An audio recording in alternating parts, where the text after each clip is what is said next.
Ladies and gentlemen, welcome to Let's Play Eador Masters of the Broken World with no fair fight. Today I want to talk about units. Our hero has two with them, a slinger and a militiaman. The militiaman is the most basic unit that you can have. He has a very low upkeep each turn, he has considerable life points, but his combat abilities are not very good, and he has no defense whatsoever to speak of. The good thing about the militiaman is that he can be trained up to a spearman if he reaches level 3, but it's quite hard to get this guy to level 3. As he's of no use to our team, we'll simply dismiss him, so that he does not eat up 2 gold each turn. The slinger is the second unit. Well, he's also a level 1 unit, but he costs a little bit more upkeep, and he's a ranged fighter. As you can see, he has miserable close combat abilities, he has no armor to speak of, and he does very little range damage, but at least he does one. And he has 8 shots of ammunition, which is quite great, and he can pick up ammunition from the battlefield. So that's good. We keep him. When we look for the other units, then we can see that each unit building has a different cost, and that some of the buildings need other buildings to be built first. For example, everything that is armored needs a forge. Everything that uses ranged weapons needs a workshop, except for the slinger, he's for free. And everything that can cast will need an altar. When you look closely at the units, then you will see that they have an alignment. Do not mix up alignments. For example, if you have a barbarian, which is a good close combat unit, and you mix him up with a healer who is a good unit, both will suffer from the morale. So keep that in mind. The spearman is the third unit I want to tell you about. He is good in attack and defense. He has some armor, and he even has a ranged attack, this throwing thing. And his ranged attack reduces the enemy's ranged defense. So that guy is a good combination for a scout, because he can take down the enemy's ranged defense, and then your scout can do full damage. His upkeep is a little bit higher than the others, but, well, he's worth it. The bowman. The bowman is good in some regards because he has the highest range of the starting units, of the level 1 units. He has a range of 5. He does considerable damage, he has no defenses to speak of, and he has no attack skill to speak of. But look at the upkeep, this is unbelievable. This is really, really high. You will have problems paying more than 2 of these in the beginning, each turn. And he costs 60 gold, plus redwood, and as you do not have redwood in the beginning, you will have to pay 10 gold extra, just for the bowman. Just for the redwood for the bowman. Furthermore, there are units in the game really fast, really early, that have a very, very good range defense. Skeletons, goblins, things like that. And this bowman will do no damage to them, because they have a range defense of 4 or 5, and then the bowman will simply do only 1 or 0 damage. That's the problem with the bowman. The sword fighter, my favorite if you ask. The sword fighter has considerable life points, he has perfect attack and defense. Look at his stats. This guy will take no damage whatsoever, or only little damage, 1 or 2 damage from a bowman. He has the parry ability, which means the first attack he gets from a melee attack, his defense is increased by 2, so actually he has a defense of 5. That means, well, a militiaman, for example, will do no damage, or 0 or 1 damage, and most of the other units as well, so that's quite nice. Problem is 9 upkeep, but it's still okay. He needs iron, so don't expect him to cost 45, expect him to cost about 60 gold. Depending on the cost of the iron the day. The pikeman, a little bit less upkeep. He's a better defender than he is in attacking, and his defense skills, or his armor, is not as good as that of the swordsman. But he has first strike, which can come in handy. I would advise to use this guy as an add-up for a mage, because they can protect the mage. The crossbowman, yes, he's a real hard hitter. Yes, the upkeep is high, but he has considerable attack and defense for a ranged fighter. He has decent armor for a ranged fighter, where others have none. He does good damage, he has a little bit low armor, but it will be enough. The problem is the range. If he's fighting a bowman, he might be losing, because the bowman will shoot further than he is shooting, and he has only one move. So while the bowman can move and shoot, the crossbowman can only move or shoot. And now comes the special that makes him worth the day. He has armor piercing. He halves the enemy unit's range attack. Of course, that does not help if you come across someone who has a range defense of 10, because then the range defense will still be a range defense of 10, because then this range defense will still be 5, more than enough to block his shot. But the point is, if he's fighting someone, for example, with a range defense 4, like a goblin, he will still do 3 damage. That is about 3 times more than what the bowman will do.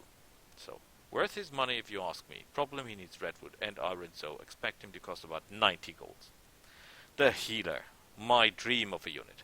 Yes, he costs mandrake. That means he will cost 5 or 10 gem extras if you have no mandrake in the beginning, but this guy can heal your hero and your units. Always try to have one with you.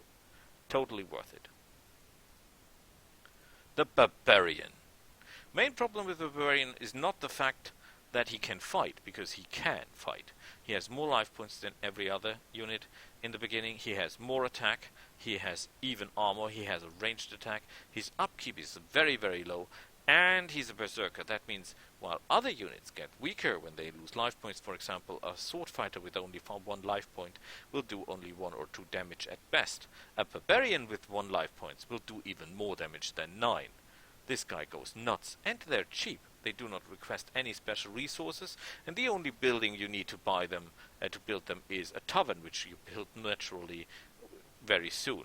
So that's a very good unit. The problem is he's of evil alignment. That means teaming him up with a healer will lower the moral of both. Of course, now you say, where is the problem? When he goes nuts, his moral is not important. Yes, but he does not always go nuts. And then his moral is important. And he will be lowering the moral of the rest of the army. The thief. You really have to like these guys. Yes, they're cheap to build. Yes, they're cheap to maintain. Yes, they do good damage. Yes, they have a range attack. But they take a portion of your loot. And guess what? No way in hell is anyone laying his hands on my loot.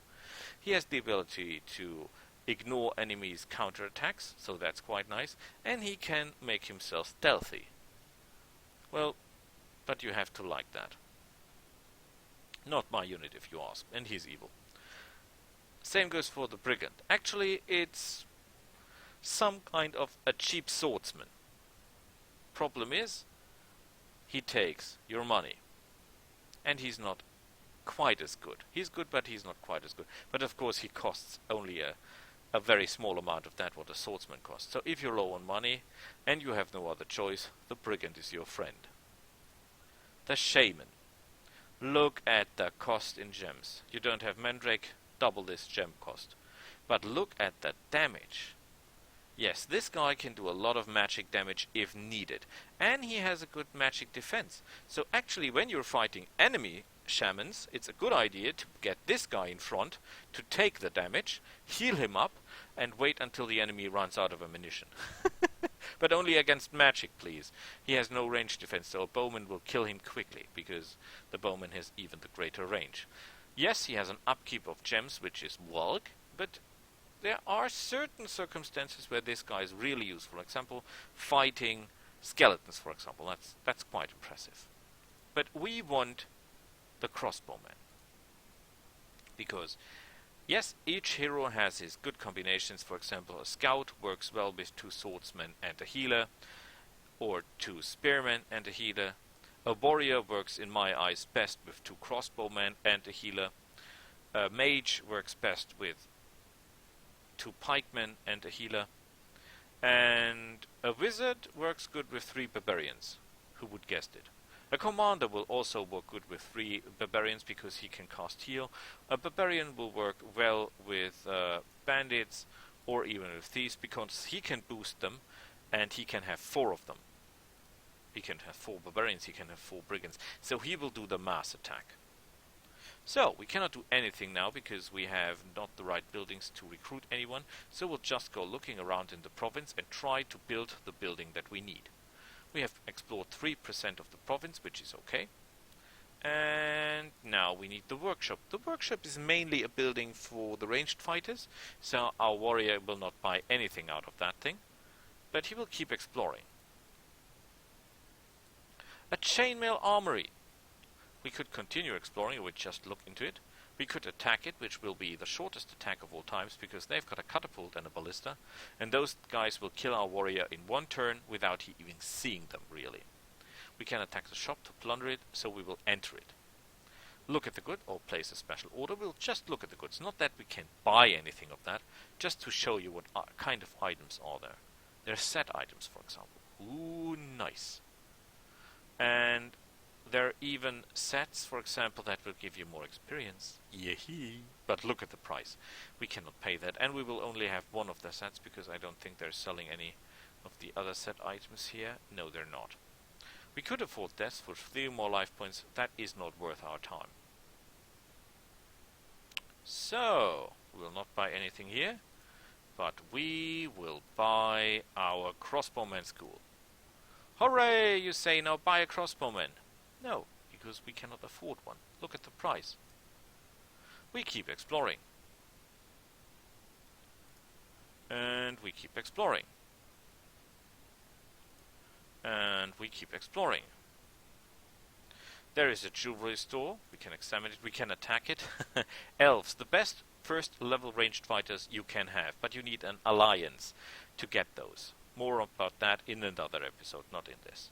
We look at the gods, and again we see set items, rings that give you a gem income, but look at the price in gems. We can wear 3 rings in total, so we could buy all 3, but we will only get 6 gems per turn. So it will take us very, very long for this item to pay itself off. Same goes for the gold income thing. So no, we're not gonna pay this. Now we're just waiting for us to get enough money together to buy 2 crossbowmen. A ghost town, 4 skeletons and zombies. No, we're not gonna fight them. 50 gold! That's just what we needed. So, dear sir, would you please buy 2 of those? Thank you, sir.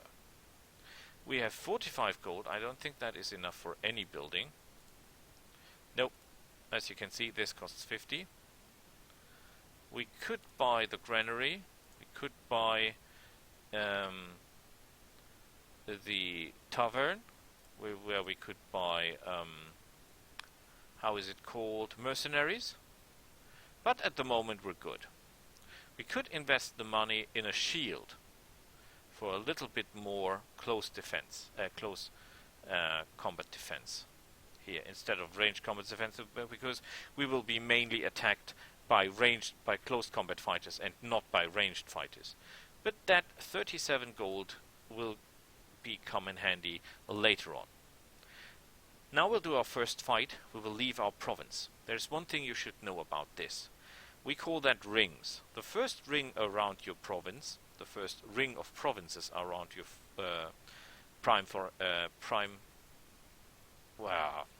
the first ring of provinces around your province, your main province, will be defended not as hard as the next ring. The further you go away from your main province, the harder the defenses will get, the harder the dungeons and special places there will get. For example, if you explore a dungeon of goblins in your main province, there will be, 4 goblins.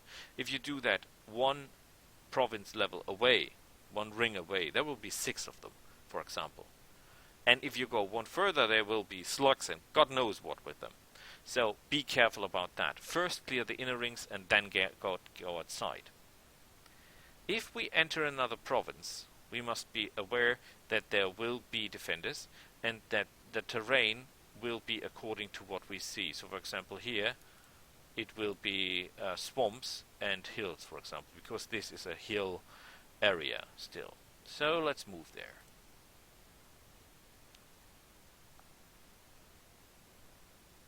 As you can see, there are 4 defenders: militiamen, slinger and spearmen. We do not know which combination. There might be 2 militiamen, 1 slinger, 1 spearman, or 1 militiaman, 2 slingers, one spearman. Normally, the cheaper units are that are in the bigger number. For example, it will be 2 militiamen, 1 slinger, and 1 spearman. We could talk to them and talk them out of defending themselves against us, but that will cost us 300 golds and we don't have the money. So we fight.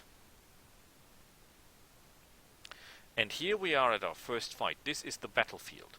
We do not know where the enemy deploys, we only can see where we deploy.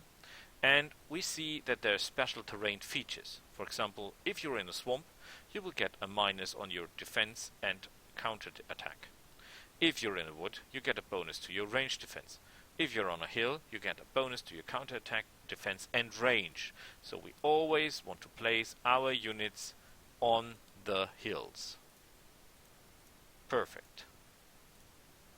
And our hero in the woods, because, well, let's keep ourselves able to defend the others, so we better start in the middle, because we do not know if the enemy starts here or on the other side of the left or right on their side. So, let's see where they are. They start on our side of the battlefield, and you can see immediately that our slinger is not doing a lot of damage to this guy, because he has such a high range defense. So we concentrate our fire on the militiamen.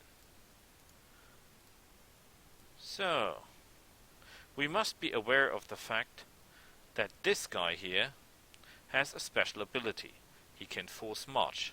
So he can actually move through our lines and try to reach our units. First of all, we should try to get rid of the enemy ranged fighter. Now, if I stay here, you could say, he cannot reach me, can he? Yes, he can. Normally he can only move 2 squares, but with Forge March, he can move 1 extra move, and that will be enough for him to reach my guy. And I'm not willing to let that happen, so I'm retreating, at least for now. So I'm on a hill, he's down there, so that's no real danger for me. We shoot him. We shoot that guy.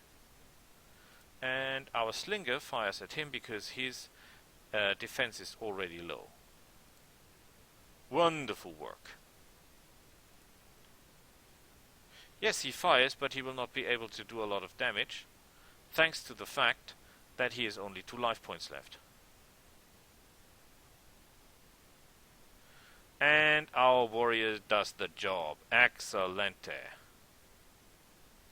We help him. So, we hit this guy really, really hard. And then we try to move out of range of that guy here, because this guy will try to attack us, and our main goal is to not be killing the enemy with our normal units. Our hero should kill them.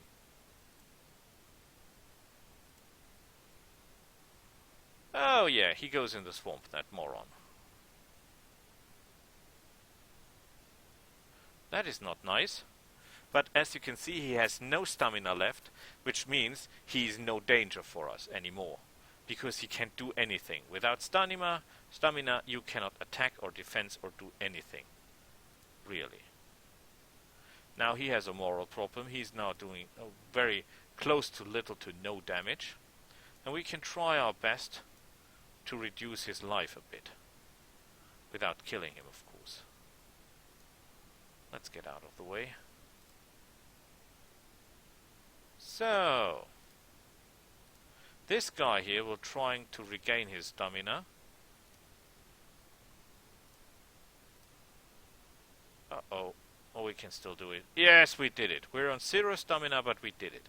And our hero killed a lot of them. Is it enough for a level up? No. So, we're wounded. We're pretty close to a level up. So we will just secure or explore the province to get enough experience to level up once. And we did. We can now get more attack or defense. We can get resistance and moral. Or we can get precise strike and parry. Precise strike and parry does only mean that you get the ability to increase your defense against the first melee attack, that is parry, and you're able to ignore a portion of the enemy's close combat defense, and that is precise strike. Or we go for counter attack and attack so that we can just hit more people even harder.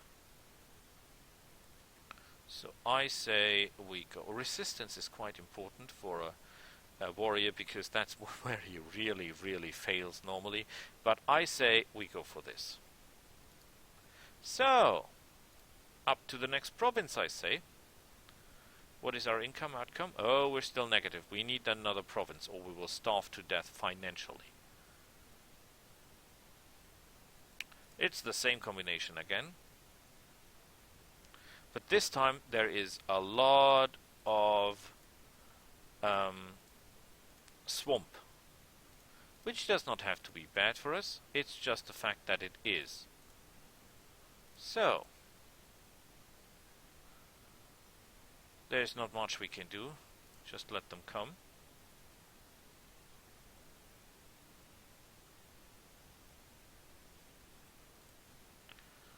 So, we hit this guy. He does 4 damage, which will be enough to get us into real trouble. We have an attack of 10, so we can go really in there hard, hitting everyone in our sight. But the problem is, if we do that, everyone will attack us, and our defenses are not as high as they should be. On the other hand, it favors the bold. Luck favors the bold, so we can just go forward and try to get close to the slinger and just chop them to pieces. This guy will use Forge March and will try to kill the crossbowman, that's for sure. So actually I think the best thing we can do is just go out there and start hacking them to pieces.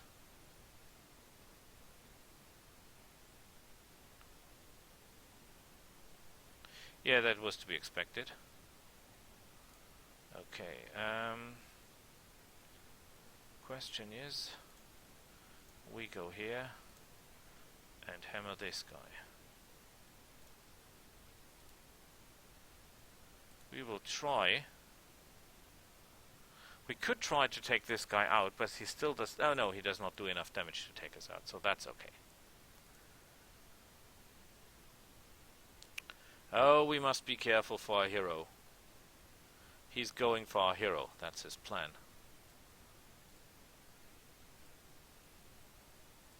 But we can handle it. The problem is we have very low stamina now. We have only stamina 3. This guy has an attack of 2 and a counter attack of 2. If we move there, we will lose 2 stamina. That is a lot. He has got 9 stamina left, which is enough. He will be able to break through and to attack our guys, and he still does 4 damage. We have an attack of... who the hell cares? Take him out.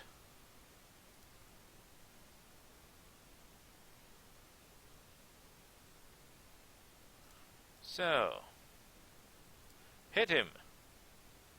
Perfectly. You rest. You try to take him out. And you will take him out. So we won. Whew. Let's explore the province and heal up. 5%. So, now we should have enough money to buy this thing here. Now we can cast spells. And more about spells in the next episode. See you then. Bye.